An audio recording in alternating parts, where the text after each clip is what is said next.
আম্মাজান খাদিজাতুল কুবরা যখন নবীজিকে বিবাহ করলেন, তিনি কত সম্পদের মালিক ছিল জানেন নাকি?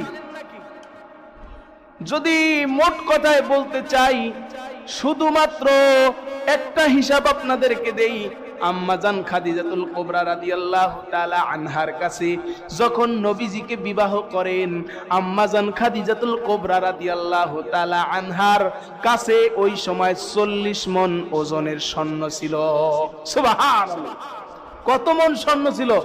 40 মণ। কত মণ? 40 মণ স্বর্ণ ছিল। 2 সের বড়ি না, 40 মণ সোনার মালিক ছিল। সুবহানাল্লাহ বলবেন না?